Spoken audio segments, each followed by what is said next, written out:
I am Rohia, the marketing manager for EngageList India team, and this is my masterclass on women in leadership roles in today's workplace.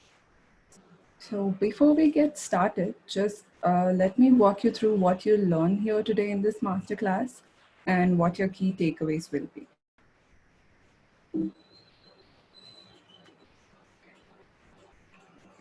So this is going to be an interactive masterclass where you'll get a chance to ask questions at the end of the session, and I will try to answer them with my experience in the industry. So we are going to be discussing about the current state of female labor force participation in the country. We will also be discussing about the possible reasons for women not being able to reach leadership positions at their workplace, and the need for female leadership in businesses today, and how women can help themselves and each other to overcome this problem, and what businesses can do to be more inclusive of women in C-suite. Okay, so let's get started.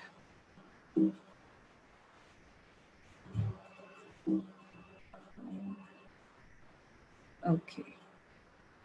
So how many of you have recently come across this news about how these women-led nations have best responses to coronavirus? So this is like very commonly forwarded WhatsApp these days. So what was your first thought when you saw this? For me, I went ahead and did a little more research into how they so effectively prevented the spread of the virus that has put the entire globe to panic. So leaders from these countries showed traits like decisiveness, empathy, emotional intelligence, and communicated the seriousness of this virus to the officials and common population of their countries way earlier than other countries did. They introduced new ways to prevent the spread of virus, showed the world how effective leadership can help us during the times of crisis. And among the first and fastest responses was from Taiwan. So back in January, at the first sign of new illness, they introduced 124 measures to block the spread without having to resort to lockdowns. So after I read about all of this, I felt really proud of these women here. And I shared this news with my family, with my close friends. And we all agreed that women are really amazing leaders and they can do wonders if they were put in positions with power and influence. Wish it was that easier in the world outside to accept us that way, right? So the truth here is that the higher up you go in the corporate ladder, the fewer women you'll find in positions of power and influence. So coming to the numbers in our country, did you know that India's female labor force participation is the lowest in South Asia? That's right. It was 30.3% in 1990 and 42.7% in 2004. And now the recent data collected in 2019 shows that it has surprisingly dropped to just 20.5%. While the same data for men stands at 76.08%, which is still 4 times higher than that of women. So do you know what this means? It means that 4 out of 5 women aren't working in our country, despite closing the education gap. It means women are getting educated. Women are getting their undergrad, they're getting their graduation, they are doing their philosophy degrees, they're getting their PhDs. But that number isn't transforming the same way to the workforce. So, and out of this mere number of 20.5% of women who constitute India's workforce, only 12% of both seats in the whole country are filled by them. And with the pandemic affecting the workforce and employability, women lost more jobs than men due to COVID. That means right now we aren't even at 20.5. So we often talk about this glass ceiling that prevents women from reaching senior leadership positions in their careers. But do we even consider this as a real problem? Because when you look at your workplace, everything seems fine, right? Like we have our goals, we have our targets to achieve, we are collaborating, we're delivering. What's the problem here? One major problem is that women tend to drop out before reaching their leadership potential. And why is this happening? Well, for starters, women have no role models. And unfortunately, we live in a society where women unconsciously abide by the rules of age demographics. Okay, that's complex. Let me tell you what that means. So, okay, even though women want to work and climb up the corporate ladder, the conditioning that we have in our brains, our mind models, the conditioning that we have to get married in our 20s or 30s and have kids by 40, or I have actually relaxed the number here. This limits the possibilities that women can explore in the corporate. Again, I am not against all these things at all. It is important to have a life out of work. That's a different discussion altogether. But let me tell you what happens when a woman starts thinking about having a child or getting engaged or getting married. So suddenly, people at your workplace or like people around you decide that you aren't up for leadership responsibilities, or that you are more keen on building your family, and that you won't have time to dedicate to your work, or you can't balance both work and family at the same time, etc. And not just that, we women tend to be, prepared way ahead of something. So the moment you start thinking of a major change in your personal life, you start looking for ways to accommodate this change in your life. So you start prioritizing, and a lot of changes happen right from the moment you decide it. And suddenly, you start leaning back in your career. You start going back into shadows. You aren't speaking your mind, and you might even end up believing what people around you are saying. And you aren't looking for that promotion that you worked so hard for, and eventually it gets to you. All this sounds so scary, doesn't it? But you know what happens when a man decides to make a major change in his life? They get a pay raise. They are promoted because now they're ready to take more responsibilities, right? He's a family man. He needs more allowance. He needs to provide for his family, etc. That's what happens. So, can you see the problem here? So, how there's a deep rooted unconscious bias in our own workplace among people who are modern, even among us millennials, and even among women.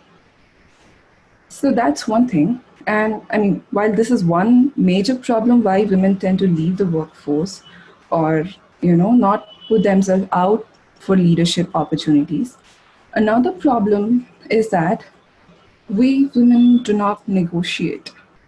This happens, I mean, this happens majorly because they do not give enough credit for themselves.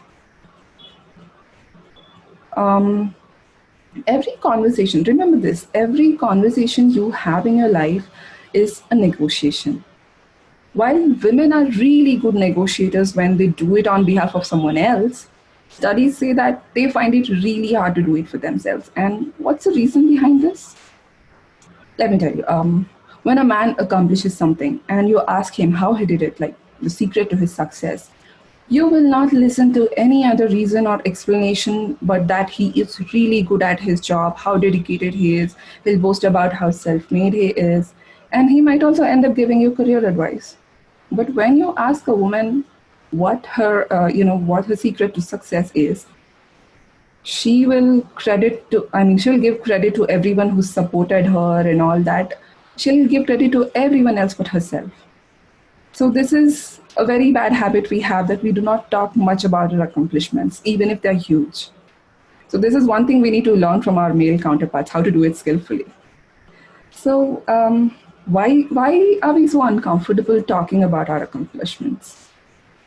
So one reason is that while our male leaders in the corporate world are liked for their traits like, being strong, being decisive, being assertive, and competent, women are penalized for behaving the same way. Because for some complicated reason, women leaders are expected to be kind, nurturing, helpful, supportive, and nothing more than that. That's right.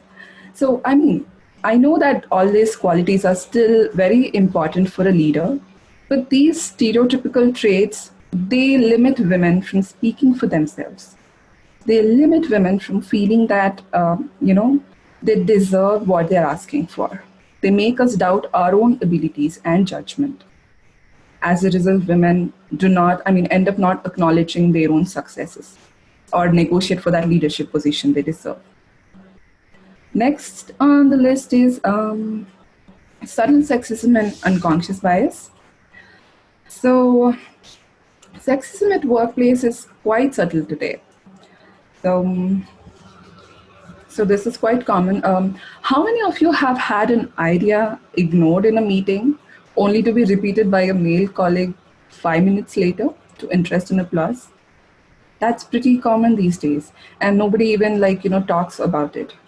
And one of the major reasons why women don't feel comfortable raising their hands or asking for what they want is this. I think actually it starts way early, like possibly in school. So, how many of you here have seen Harry Potter? I mean, the first part, Harry Potter, Sorcerer's Stone, any part. So, there is this Hermione Granger. She's my favorite character. So, this kid, she did her reading. She kept raising her hand in the classroom despite being labeled annoying and a know it all. She even used time turner to go back in time to attend classes. I mean, she's brilliant, right? She's amazing. Yeah, there's a very commonly ignored fact that if not for Hermione, Harry Potter would be dead in the first book. So, really used to wish that I was more like Hermione and ignore what everyone thought and keep raising my hand. But it's not that easy for us women because we are expected to be nurturing and we cannot overshadow the team by being the know it all person there, right? So, how exactly do we deal with this unconscious bias and sexism? Well, for starters, speak up. Speak up and never stop asking questions. So we women have this tendency to worry about how we are going to be perceived and if we are going to be likable or not. And like I said, the same traits that men are liked for, male leaders are liked for, women get penalized for. So if you're going to be thinking about how you're going to be perceived in the world out there and if you're going to be likable or not, you are not going to make the leader that, you are not going to reach that potential that you have as a leader. So only worry about the unique contributions that you are going to bring to this table. Right? Okay. So the next section of our masterclass is, this is where we discuss why we need female leadership at all. Like, what is all this buzz about? Like, why are we talking about having women leaders at workplace today? So before we get into the importance of ramping up women's leadership, let's just understand an ideal leader. So is there a preset definition for this? Like an ideal leader? Of course not. Leadership can mean different things for different people, and it varies from team to team depending on the situational needs, right? This very need for different styles of leadership is the reason why we need more women in the C-suite. So women have few traits which are usually labeled feminine, but they can be really helpful to be a successful leader. For example, have you come across this term called emotional intelligence? So let me just tell you what it means. So emotional intelligence, it refers to the leadership traits like communication, negotiation, self-motivation, the ability to inspire, problem solving, critical thinking, multitasking, all of this. So women in general, they are excellent trust builders, right? And they possess soft skills and negotiation skills that can really help businesses benefit. And did I mention in the beginning of this class that women are really good negotiators when they're not doing it for themselves? Now that is both a problem and a solution. Like, we can use this to our advantage. When you have women in C-suite, they're not really negotiating for themselves, they're negotiating on behalf of someone else. In fact, according to this study by Harvard Business Review, women in the United States Senate are better at working with people of different viewpoints and opinions to get things done than their male counterparts. Do you know what this means? Like, women can work with people with completely different opinions and still get things done. So that's a very important leadership skill. So in businesses, female leaders can achieve agreements make deals where men might fall short, but it is very important that they are at this table where decisions are made, and they have to be given positions of leadership and authority. And coming to the next part, yeah, we women are multitasking geniuses. Like, who needs explanation about this, right? When I was going, when I was doing my research recently about this, I came across this fun fact in a TED talk. So it says that if a woman and a man work full time and have a child, the woman does twice the amount of housework that the man does, and three times the amount of childcare that the man does. So technically, she's got the capacity to handle three jobs and be really amazing at all of them. And he's got one job.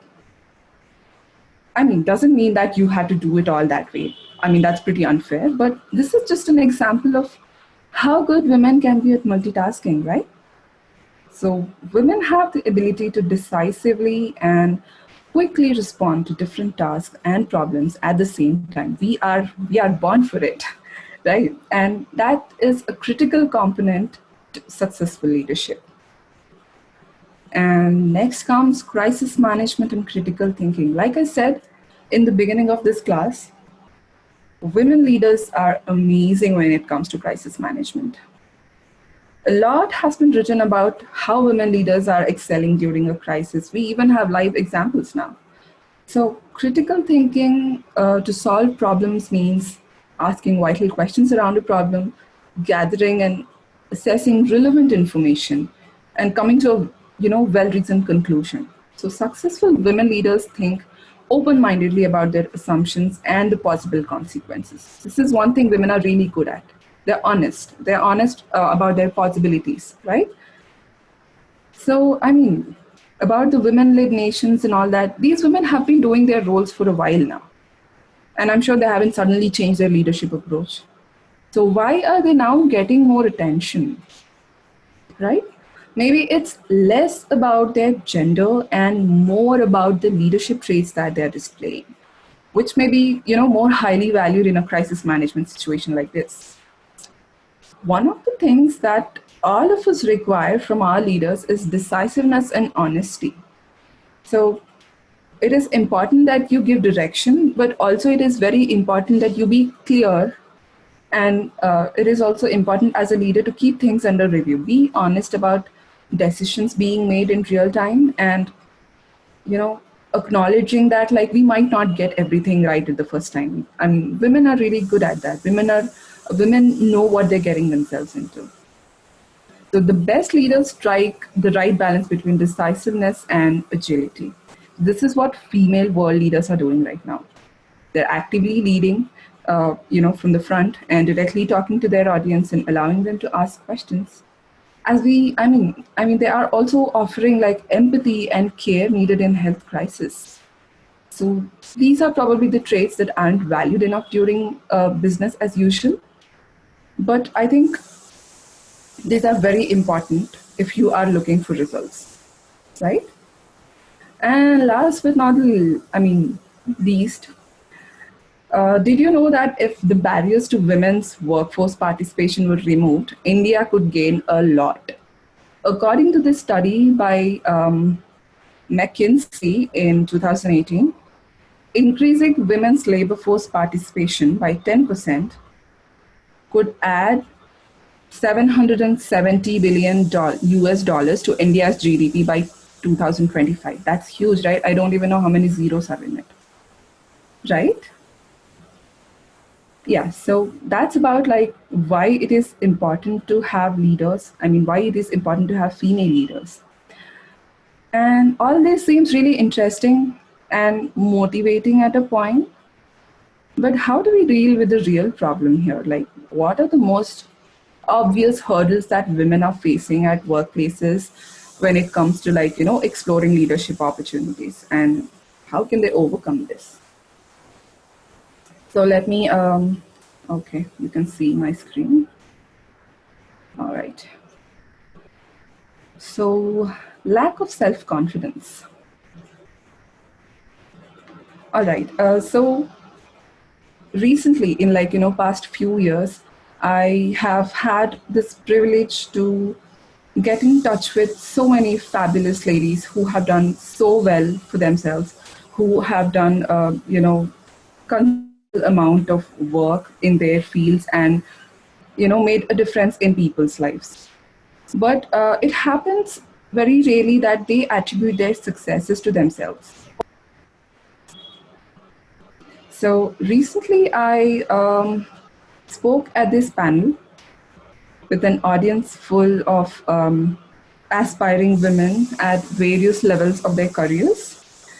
And I had an opportunity to interact with a couple of them personally, where I learned that these women who have actually been amazing in their journeys are surprisingly dealing with lack of self-confidence in their careers. So why is it so important to be confident in your own abilities? I mean, confident of your own abilities? Because confidence is something that turns our thoughts into actions. And without confidence, we tend to hold ourselves back. Many of us deal with this problem. This is pretty common. I mean, I do.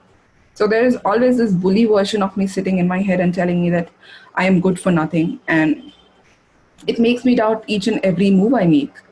And I understand that this isn't going away overnight. So I try to battle it gradually by getting in touch with my inner self that actually believes in me and motivates me. So each time there is a voice that tells you that you cannot do something, also try to listen to that tiny voice in the corner that says you can. Coach your inner critic and mute it. So practice saying out loud that you are enough and you are excellent at your work. Keep doing this. I mean, seriously, lady, stop second guessing yourself because there's a whole world out there who are doing that for you already. You can at least check that off your list, right? And the next on the list is ambivalence. Okay, so this is a very common problem that we come across. If you, as a woman leader, cannot answer this question of what you want in your life, what you want in your professional life or in your career, how is anything you do going to help you even get there? Like, if you don't know your destination, how are you going to start the journey, right? So it will be pretty directionless.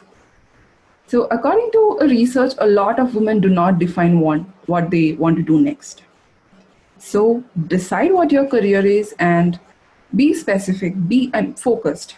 So understand, like, what you want from all the angles. If you want to be a leader, you need technical and business acumen to be successful in a role, right? So read to understand more about the position than just what your job requires. Also, it is very important to meet and exceed all of the expectations in your role. So make your aspirations known, ask for feedback, or be open to feedback, and do something with that feedback. Work on getting that skills that you need to achieve that position, right? So it is very important for us women to take ownership of our own life and define where we see ourselves and work towards getting there. So next part is branding. So like I said before, we women are pretty uncomfortable talking about ourselves. Like I mentioned earlier, we are pretty humble, and that is kind of damaging our branding and presence, ladies. So I can't stress this enough. It is important for you to understand and communicate what you bring to the table. Talk about your unique value proposition. Talk more about your accomplishments. Just do it. Even if it annoys everybody in the room, keep doing it. And the next one. So this thing is pretty common, but like many of us don't recognize this. So overcompensating. So as women, we feel the need to prove ourselves, prove our value to the organization. So this could be coming from a place of feeling a sense of control over something, but we tend to work really hard to prove our value. We tend to take on more and more responsibilities. We overcompensate just to show everyone that we are adding value to the organization. I mean, we overrow the boat. We like take more responsibilities. We're like, okay, I'll do all of it. And we just want to show in the end that like we are worthy of the advancement. We are worthy of the promotion. But let me tell you one thing. It is exhausting. So stop thinking that you have to do it all by yourself because you are going to be burnt out soon. And at a point like in your life, you will reach this position where you do not have it in you. You just want to like stop being a leader. So when the time is right, opt out and ask others to come along and share the responsibilities. Don't do it all. Learn how and when to say no, and learn to delegate. Enjoy what you're doing and make sure you're having fun. So the moment you overcompensate, overload the boat, you forget having fun with your work, right? And don't be afraid to bring new ideas forward. Be respectful of people and ask them to share responsibilities. So a lot of us, we do not, I mean, we are taught from a very young time that like, if you do hard work, you get success. But it is important that it's not just hard work. You have to work smartly. So don't overcompensate, don't burn out yourself, share the responsibilities, ask people to help. And again, when I say ask for help, again, women are really uncomfortable. Ask for something they need. So this could be like, one reason could be fear of rejection or fear of being labeled bossy or selfish. Stop assuming the worst case scenarios in your brain even before you realize the need. So these can be anything like salary negotiations, leadership negotiations, promotions. Just get out there and ask them. There's no shame in knowing what you deserve and asking for it. What could happen? What is the worst thing that could happen? They would say no. You're anyway managing, right? Just ask. And the next one, uh, so there is this thing called mentors and sponsors. So it is important for any leader to have a mentor or sponsor today. So let me tell you what this is. So mentors are someone who believe in you and guide you in a way that you learn as you go. And a sponsor is someone who champions you, who is, willing to give you a recommendation if needed, or who is willing to ask for a promotion for you. So the problem today is that we women are over mentored and under sponsored, which is why we don't get many opportunities, right? So coming to the next aspect related to this is networking. So we women tend to assume that this is optional.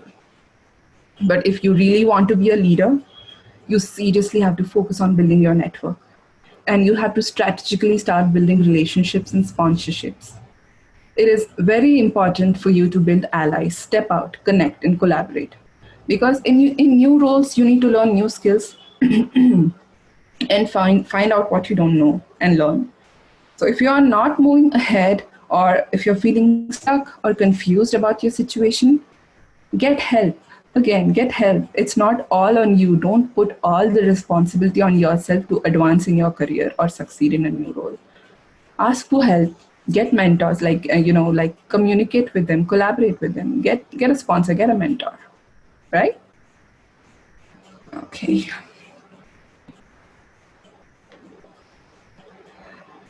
So, oh, give me 1 second, ladies. I'll just have some water.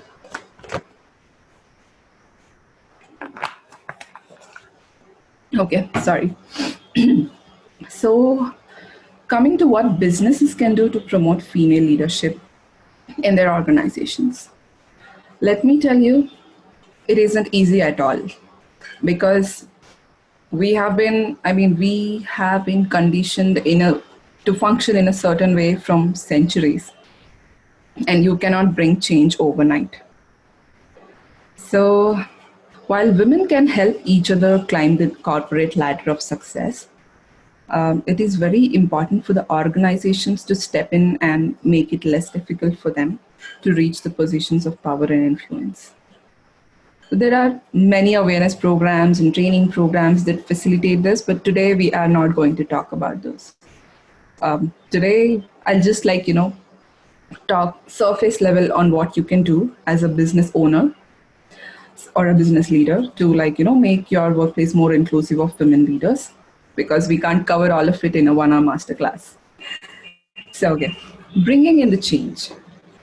One of the most vital and basic steps that you can take is to reassess and revamp your organizational policies and procedures. So go back today, check if you're, bring out your organization policies and procedures and see if they are, you know, in such a way that it increases gender diversity, or are they promoting gender diversity or retaining female leadership in your organization. If they're not, sit with your HR team, sit with people who are interested in this, and bring change, baby steps. So you don't have to bring major change overnight. I mean, you can begin with adding few aspects like flexible work timing, modified work schedules, competitive maternity leave policy, enforcing equal pay. I mean, all this can be a good start, right? And the next aspect, being transparent and being fair. Yeah, it is very important to be transparent in order to build a strong company culture. So this helps women how? Because I mean, being transparent, I mean, transparency prevents any kind of possible bias that's happening against women, and it creates a sense of accountability and trust.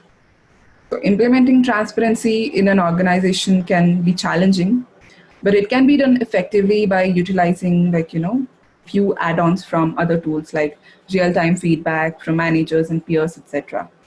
So I'll tell you what we do at our office. At Engagely, we have this culture that promotes honest dialogue about like ongoing issues that directly affect the company and its employees. So let me tell you, this really works. And when coming to being fair, make sure you compensate your women leaders fairly. It is important that organizations realize the gender pay gap and put continuous efforts to fill in that gap. So the next part is respecting the leadership style. So, like I said, the leadership style of women is a little different from the traditional leadership. So women have this ability to bring new color to leadership with their unique traits and abilities like emotional intelligence, soft skills, etc. So it is important for organizations to acknowledge that, recognize that, and respect their style of leadership as well. So it so happens that men are assumed to be competent until proven otherwise, but women have to keep proving themselves at every step they take. That's very insulting, by the way. So don't be that company. Don't put them in a position where they have to constantly prove themselves, right? So the next aspect is listening. This is very important for everybody. So do you know why women make great leaders? That's because they listen. That's because they take time to listen instead of reacting right away. So appreciate people's viewpoints, whether they're right or wrong, hear them out, and then make your decision. So give women leaders this chance that no one else gives. Listen before you make a decision or speak. And next, coming to sponsorship and mentorship. So I have done a surface level scratching in my previous section. So let us dive a little bit deeper here. So like I said, all successful leaders, they need a network of champions, including mentors and sponsors. So too few women are reaching the top of their organizations. And a big reason is that they're not getting higher stake assignments, you know, which is like very important for you to be at a C-suite. Often this is because of lack of, powerful sponsors demanding and ensuring that they get these stepping stone jobs. So it would be really good and helpful if someone can vouch for you, right? Like, okay, this woman is amazing at this. You should give her this opportunity. She'll give you result. If someone influential, a sponsor, can vouch for you, that's really helpful for women who are wanting to like set their foot into the C-suite. So by the time they reach mid-career, their mid-career, most leaders should be able to name at least handful of advisors, bosses, coaches, colleagues, friends who have helped them build confidence and develop, needed skills, right? So these advisors may be mentors or sponsors. While both mentors and sponsors, they guide professional development, they are a little different. So a mentor can be an experienced person at any level who can provide guidance for your career choices and decisions, while a sponsor is a senior leader in an organization who can use influence to help someone obtain high visible assignments, right? So without access to the people who can set you up for these experiences that you need, your career progress is likely to stall, and this will lead to like short-term frustration and long-term consequences. So cut all this. Just get a sponsor or mentor. And as a business owner, how can you help your women leaders? There are so many free online resources that you can utilize that help aspiring women leaders, potential mentors and sponsors and HR executives. So one of such free resources is LinkedIn. So recently I have got in touch with so many amazing, wonderful women. So it is important that you connect with people out there, collaborate, and find someone who is, ready to guide you, sponsor you, help you. And coming to the last aspect of this section is acting against harassment. So, did you know that sexual harassment is a workplace hazard that raises costs for women to pursue leadership ambitions, and it in turn reinforces gender gaps in income, status, and voice. So, let me tell you in a simple way. So, research recently has highlighted that women's advancement, may involve a paradox of power. Rather than reducing exposure to sexual harassment, power in workplace seems to put women at greater risk. So, which is why we need stricter policies and procedures against any kind of workplace harassment. So, if you want to make your workplace more inclusive for women leaders, this is one thing that you have to have in place, right? Okay. So, I think I have covered pretty much what I wanted to talk about today. So, I'm ready to take your questions, guys. Yeah. So you can type in your questions in the chat. So while we receive some questions from them, I have a question, Rohia. Um, how do I identify if I have reached my potential? Okay. So I really like that question. So for us women leaders, we have we have certain goals that we have for ourselves, like short-term goals. We set these goals, and there's a sense of fulfillment that we do not understand, like at which point we get. So at least, like if I take my own example, so for me it is always about making a tangible impact on people, and people growing along with me as a leader. So I think for many women it's about this tangible impact that they make on people, and how people are growing along with them. So when you reach your leadership potential, you can see people growing along with you, and will have this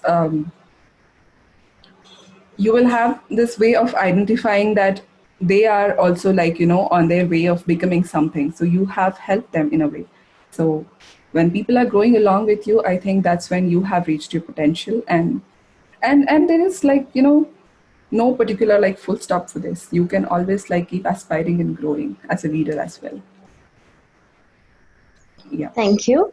Neha is asking how to identify or collaborate with the right sponsor. Okay. Okay, Neha. So this is quite tricky.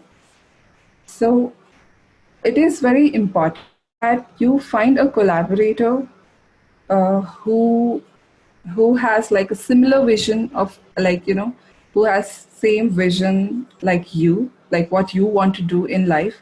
So like I said, you have to be first clear about what you want to do in your career, and based on that, find someone who is really influential in that area of your industry or particular aspect.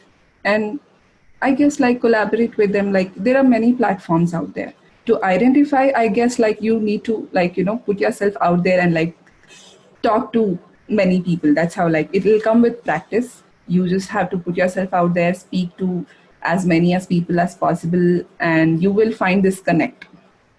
Yeah. So that's how you do it. At least for me, that's how it is. Thank you. Okay. Aishwarya wants to know, how do we handle our bosses tactfully if they're being subtly sexist? Maybe you can share a few examples. Okay. Okay. So there are a lot of examples for people who like, I mean, subtle sexism in at workplace. So, okay. So, for starters, just do not entertain them, or like, that's not an option in many cases. But it is important for us to let them know that we are uncomfortable because of this. Because most of people, they tell, like, if you point out to something that, hey, this made me uncomfortable, they tend to tell you that, hey, that was just for fun, and I don't know, like, who is getting fun out of it, because it did not make me laugh, right? So one example of this is, like, I mean, it's not subtle sexism.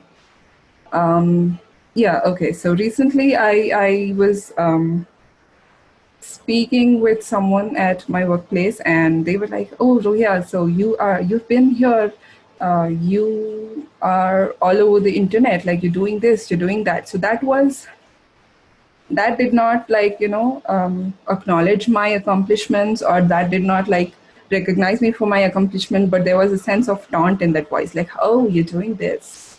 So it was subtle sexism. But, like, if you tell this to someone, they'll be like, "Oh, she's being all, you know feminist, the F word." They really hate this. Yeah, so I think handling the best way to handle subtle sexism is by telling them, speaking up, and telling them, like, this is making me uncomfortable. So there is no right time to tell this. Like, if you're feeling it right, then just tell it, even if it's your boss. Yeah. Thank you. There's another question. Is leadership an inborn talent or can it be acquired? Okay. So I believe that, leadership, you need to have a little acumen of leadership. That's, if it interests you, you can acquire it. If you want to be a leader, you can learn from leaders around you, you can learn from sponsors, mentors around you. So I guess, yeah. So if you know where you want to go, if you know that you want to be a leader, you can work towards it. You can, upgrade your skills. You can understand, like, where you lack. You can ask for feedback frequently, and you can upskill yourself and become a leader. Thank you, Rohia. Um, Udayshri says there are executive coaching in boom to come back, but same time competition and women is same. How do companies women in which skill set? Okay. Yeah, that's the competition between men is, like, pretty same even after, like, women after the executive coaching thing. I guess that depends basically on, like, what role these women are looking to come back into, and, and this. So once you leave, it's pretty hard to come back and, gain credibility, and, understand, you know all your colleagues have moved on, everything has, like, changed, and your skills are not, ready. I mean, they are, like, outdated. So more than what companies should do, it is more of, like, what we should do for ourselves. So as companies, it is important that, like, you give them an opportunity. I mean, for women who come back after a time, you give them an opportunity. You give them, like, a certain period to, like, adjust to, like, this new kind of this one after, like, the break that they have taken. So I think about the skill set, that totally depends on the role they're looking for, and totally depends on, like, what kind of managers they have. So yeah, I hope I have answered it with my sort of experience, Daishri. Okay. Nahid is saying, if you have a lot of different skills, how do you display that on your resume and encourage the opportunities? Okay. Having different skills is a really good thing, by the way. But you have to understand, like, which skill is giving you more visibility, like which skill is makes you stand out. So you have to prioritize your skills, and you have to put it that way on your resume, that like this is the skill that you have and this is what you have done with your skill. And even though you have different skills, I think the key is to prioritize and put them on the resume. Yeah. Um, there's a person who sent me a question. I have just completed my graduation course and would like to know would like to know what are some easy ways to become a leader and have a successful career. Okay. So this is really amazing that this person here is has finished their graduation and they know right away they want to be a leader. Because for me to understand what I want to do in my life, it took a long time. But really, like, congratulations on that you know what you want to be. Uh, but for you to be a leader, first you have to understand like in which leadership can be different for different people, like I said. So you have to understand and recognize what is your key leadership skill, and you have to work on that. And you will find opportunities anyway, going on, I mean, going through the career ladder, like you will understand what is more expected of you. So you're just a graduate, you still have like a whole world out there. So I guess, like, understand your key leadership skill, key trait that you have that you can use to help people around you grow. Yeah, so I think that should help. Thank you.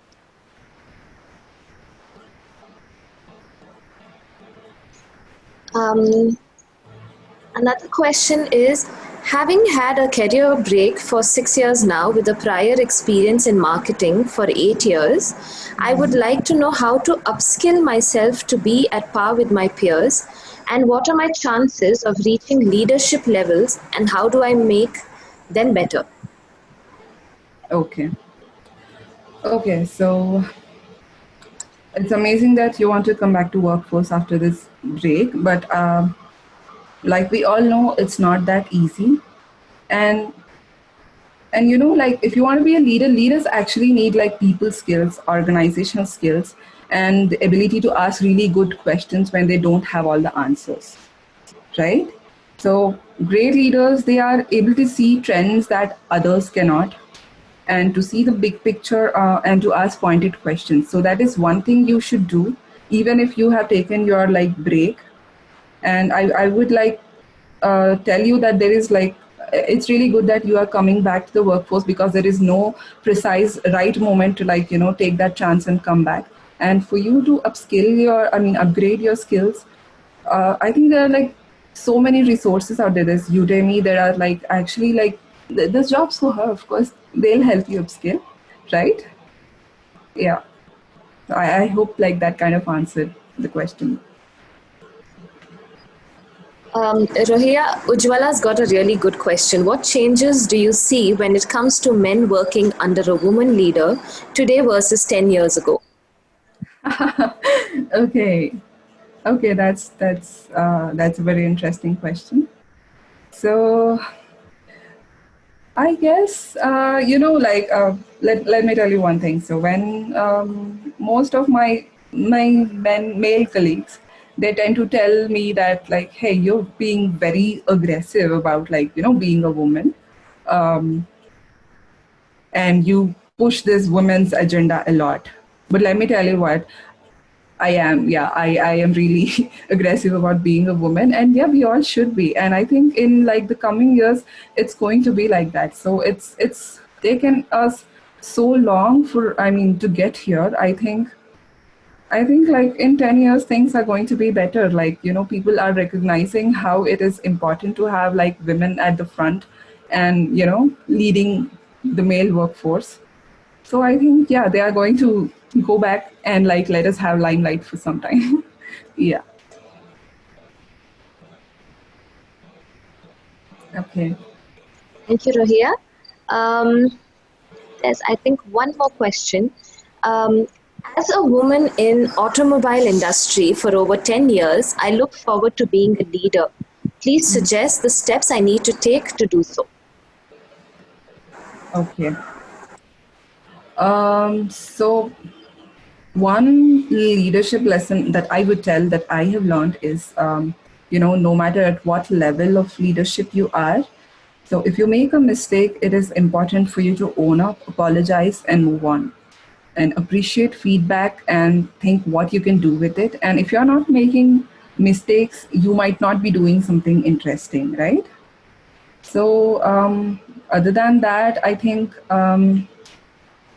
you need people skill, organization skill. I think women do have all of it in them, and you have been a leader already for 10 years. So I think, I mean, there's a lot for me to learn from you.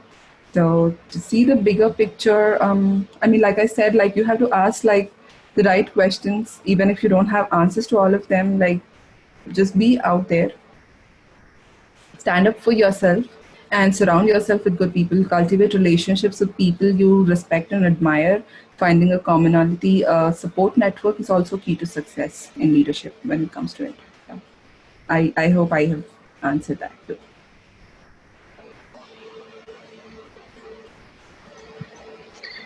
Yeah, those are the questions that I think have come across for today. So yeah, I don't see any more questions. Is there anything else that you would like to address or add? Or shall we? Okay. So like no, like basically like one small thing that I would like to add is that usually what we think is that the journey in leadership is a linear upward straight curve, and like we are going to just excel. But no, it's not going to be like that. There are going to be so many ups and downs, and patience is a virtue. And taking small steps, small consistent steps over a time, uh, this can really help for anybody, like at any point of their careers. I just wanted to add that part. That's nothing much. Yeah. Thank you.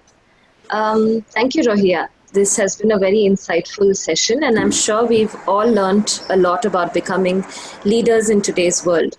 And I thank everyone for joining in, and definitely hope to see you all in the next masterclass. Thank Thank you you. so much, guys. You've been a wonderful audience. Thank you. Thank you, Jobs, for her. Thank you.